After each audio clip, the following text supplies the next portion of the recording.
Hello viewers, তো আজকে যে টপিকটা নিয়ে আলোচনা করবো সেটা হচ্ছে মেনলি তোমাদের ডিআরডিওর তরফ থেকে defence institute of bio defence of technology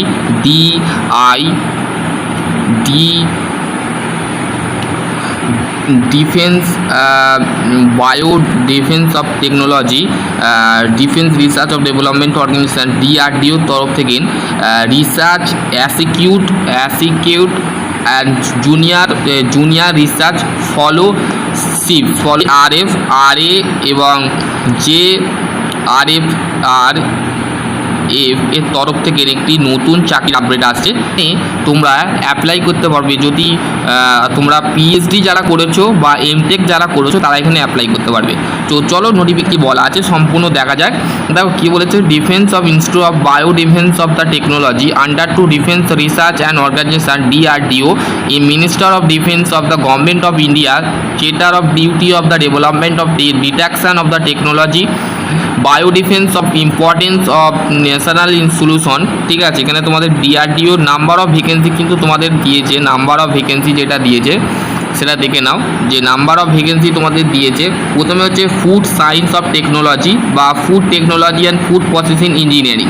প্রথমে হচ্ছে ডিআরডিও ফলোশিপ।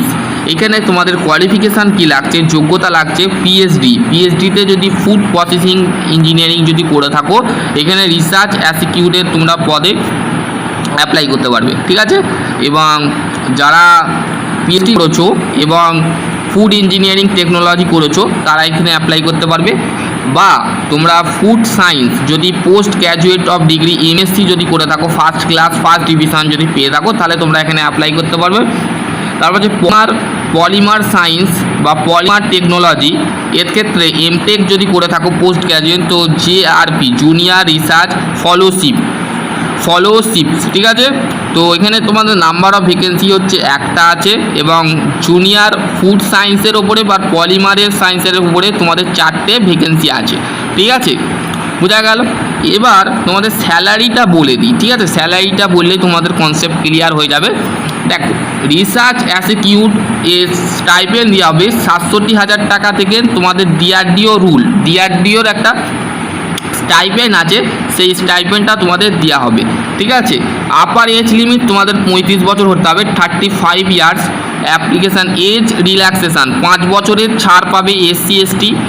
ওবিসি ক্যান্ডিডেট যারা থাকবে গভর্নমেন্ট অফ রুল সরকারির একটা নিয়ম আছে, তার একটা রিল্যাক্সেশান ছাড় হয়, সেটা হচ্ছে ওবিসির ক্ষেত্রে 3 বছরের ছাড়। ঠিক আছে, এবং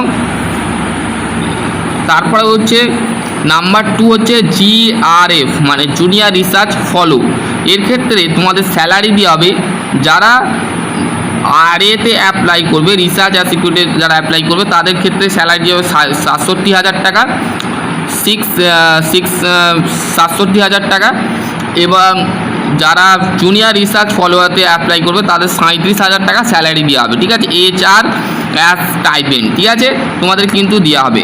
তারপরে কি বলেছে, of junior research of the follower intensity of the period 2 year base of performance of 3 years 3 বছর অ্যান্ড 4 বছরে তোমাদের কিন্তু এক্সটেন্ড করে দেওয়া হবে। তারপরে কি বলেছে, তারপরে তোমাদের দেখতে হবে তারপরে কি বলেছে। দেখো,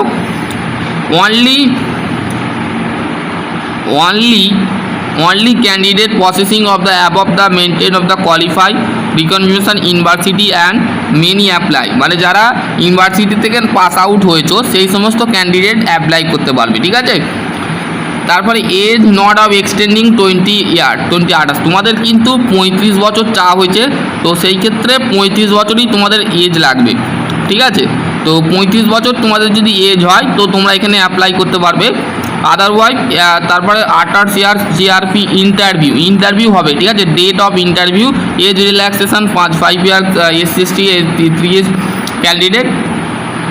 তারপরে এদের application support of document submitted only of the hard copy. এদের অ্যাড্রেস দিয়েছে the centre of head of defence of institute of bio defence of technology DRDO ministry of defence. ঠিক আছে, এখানে তোমাদের ঠিকানা দিয়েছে, এই ঠিকানায় তোমরা যেহেতু তোমাদের হার্ড কপি বা যে সমস্ত কোয়ালিফিকেশানের বিষয় হয়েছে, তোমরা ডিপ্লোমা কোথা থেকে করেছো, বিটেক কোথা থেকে করেছো, এমটেক কোথা থেকে করেছো, পিএইচডি কোথা থেকে করেছো, মাধ্যমিক কোন স্কুল থেকে পাস আউট করেছো, একটা হার্ড কপি তোমরা তৈরি করে এই ঠিকানায় পাঠাতে পারো। ঠিক আছে, এইটাই কিন্তু DRDOর তরফ থেকে বলা হচ্ছে। তারপরে কি বলেছে দেখো, candidate of present of the original certificate time to interview. ঠিক আছে, at the time certificate at the time of ইন্টারভিউয়ের সময় তোমাদের যে অরিজিনাল সার্টিফিকেট যেগুলো আছে সেগুলো কিন্তু প্রেজেন্ট করতে হবে। ঠিক আছে, সেগুলো কিন্তু রাখতে হবে। এবং additional of candidate of the should be the valid of the government of the issue ID card.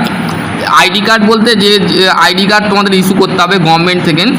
এবং তোমাদের ইন্টারভিউয়ের সময় during the interview Aadhaar card, passport এবং ড্রাইভিং লাইসেন্স যদি থাকে, আধার কার্ড থাকলেই তোমাদের কিন্তু একটা ডকুমেন্ট লাগবে অরিজিনাল সার্টিফিকেটের সাথে, সেটা কিন্তু তোমাদের দিতে হবে।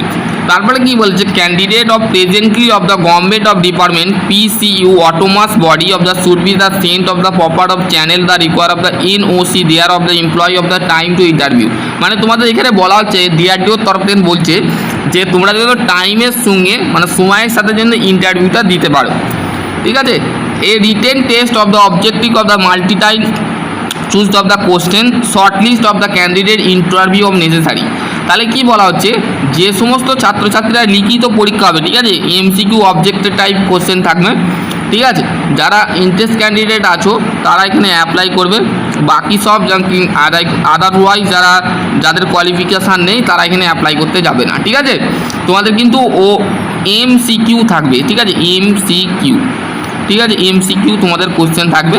ঠিক আছে, যারা ইন্টারেস্ট ক্যান্ডিডেট আছো তারা এখানে অ্যাপ্লাই করতে পারো। তারপরে যে base of the performance of the candidate of the ইন্টারভিউয়ের ক্ষেত্রে তোমাদের একটা প্যানেল তৈরি করা হবে, selected candidate of the prepare of the apply.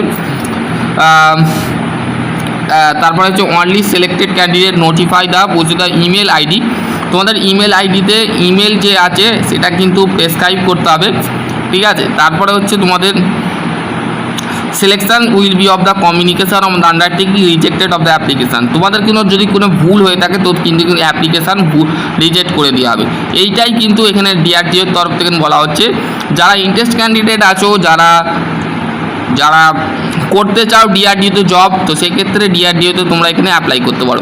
সকলে ভালো থেকো, সুস্থ থেকো। আর যদি বন্ধুদের সাথে অবশ্যই ভিডিওটা শেয়ার করে দেবে, ভালো লাগলে লাইক কমেন্ট শেয়ার করতে অবশ্যই ভুলবে না। যদি তোমাদের কোয়ালিফিকেশান PhD বা MTech বা MSc যদি করে থাকো, নর্মাল গ্র্যাজুয়েশান যদি করে থাকো, তো সেই ক্ষেত্রে তোমরা এখানে অ্যাপ্লাই করতে পারবে। পোস্ট গ্র্যাজুয়েশান যারা করেছো, ইঞ্জিনিয়ারিং লাইনে যদি MTech করে থাকো বা MTech করে বসে আছো, জব খুঁজে পাচ্ছ না, জব চাকরির জন্য ঘোরাঘুরি করছো, ও মাথা করছো, তো সেক্ষেত্রে তোমরা এখানে অ্যাপ্লাই করতে পারো। ঠিক আছে, চলো আজকে টপিকে এন্ড করছি। ভালো লাগলে লাইক কমেন্ট শেয়ার করতে অবশ্যই ভুলবে না। সকলে ভালো থেকো, সুস্থ